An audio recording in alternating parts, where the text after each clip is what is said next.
आप सबों के चरणों में मैं प्रणाम करती हूँ। मेरा प्रणाम स्वीकार करें।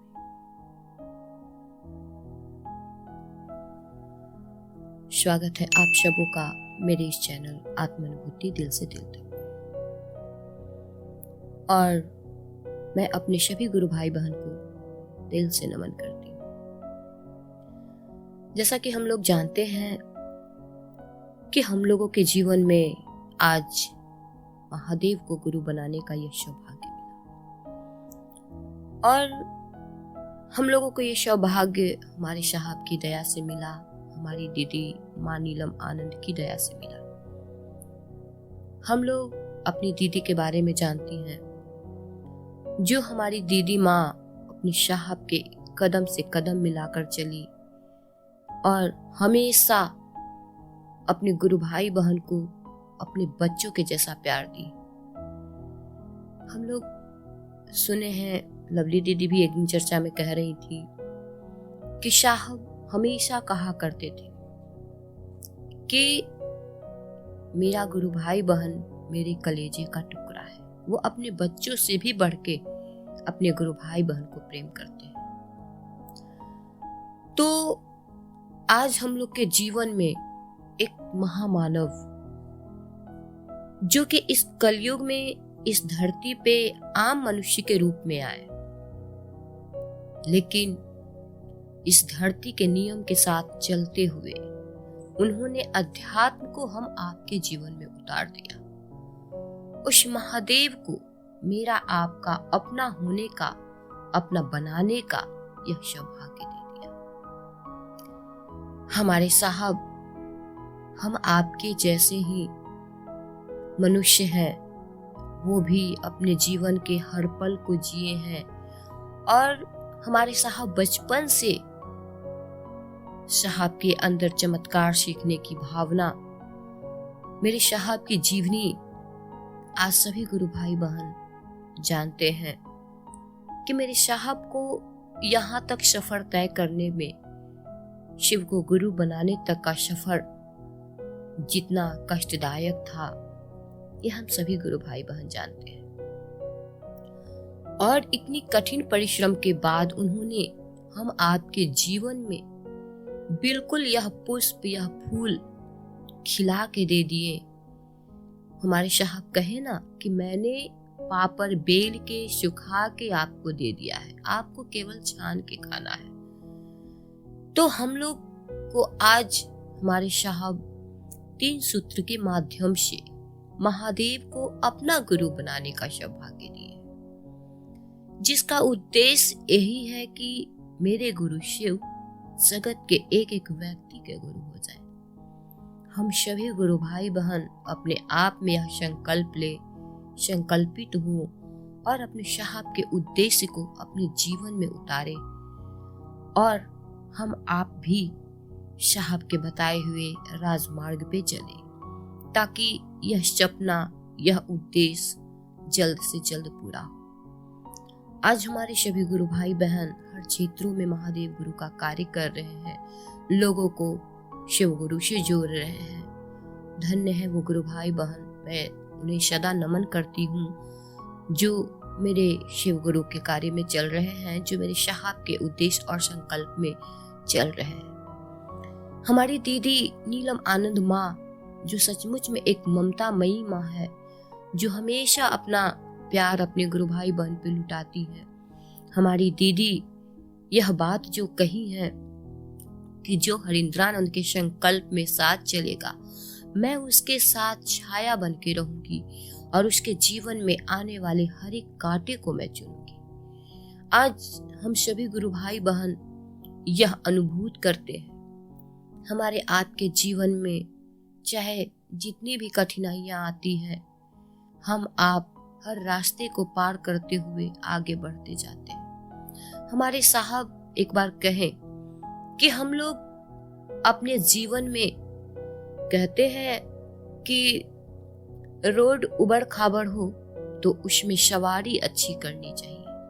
अगर रोड उबड़ खाबड़ है उसमें हम आप ट्रैक्टर की सवारी करेंगे और उस रोड पे ट्रैक्टर से जाएंगे तो वो थोड़े से भी झटके में थोड़ा सा भी गड्ढा आएगा तो ट्रैक्टर बहुत जोर का झटका मारता है, जिससे हम आपको बहुत तेज चोट लगती है। लेकिन उसी रास्ते में अगर हम अच्छी सवारी से जाते हैं, 4 व्हीलर, बोलेरो, मार्शल, किसी भी गाड़ी से जाते हैं, तो वो गड्ढे से गुजरती जरूर है, हम लोग को सिर्फ महसूस होता है कि गाड़ी गड्ढे से गुजरी है, लेकिन हम आपको चोट नहीं लगता है। तो उसी तरह हमारे साहब कहें कि हमारे आपके जीवन का यह जो सफर है ना, बिल्कुल उसी सड़क के जैसा है, और उस सड़क पे हम आपको तय करना है कि हम सवारी किस तरह का चुनते हैं। यह हमारे ऊपर, आपके ऊपर निर्भर करता है। तो आज इस धरती पे चारों तरफ हम आप जो देख रहे हैं, हमारे साहब आज हम लोग के जीवन में महादेव को गुरु बनाने का जो सौभाग्य दिए। इस कलयुग, हम लोग सुनते थे पहले तो कहते थे, आज भी बहुत लोग कलयुग को कहते हैं कि बहुत ही खराब युग है, लेकिन एक शिव शिष्य के लिए इससे अच्छा युग शायद ही कभी हो पाएगा।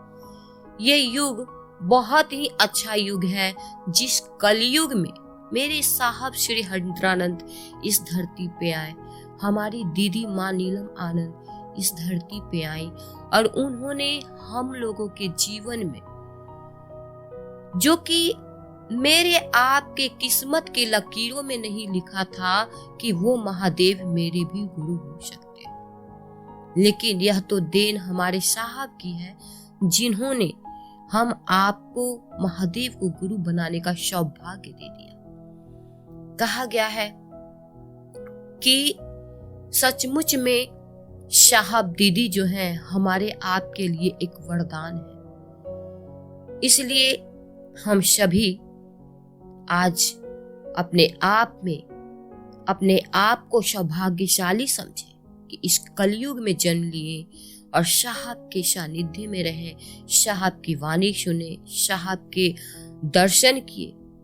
इससे अच्छा युग शायद कोई भी नहीं होगा, क्योंकि हम लोग राम की कहानियां सुनते हैं, कृष्ण की कहानियां सुनते हैं, तो मन में कहीं ना कहीं ये बात होती है कि काश जिस समय राम और कृष्ण इस धरती पे आए थे, उस समय मैं भी जन्म लेता तो उनके दर्शन कर लेता।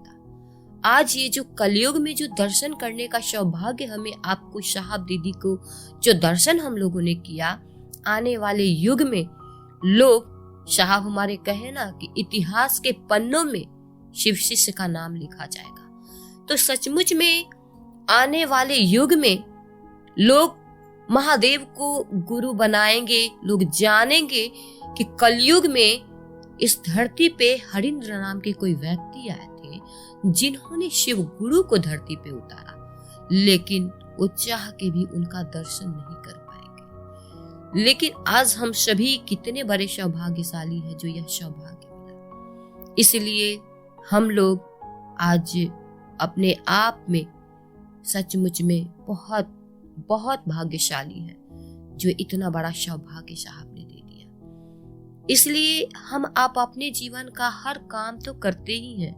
हमारे घर की जैसे भी दशा होती है, उन दशाओं का हम आप भरपूर उस दशा में सहयोग करते हैं, अपने घर का हर एक काम करते हैं, चाहे स्थिति परिस्थिति कुछ भी हो, हम लोग हर काम को करते हैं।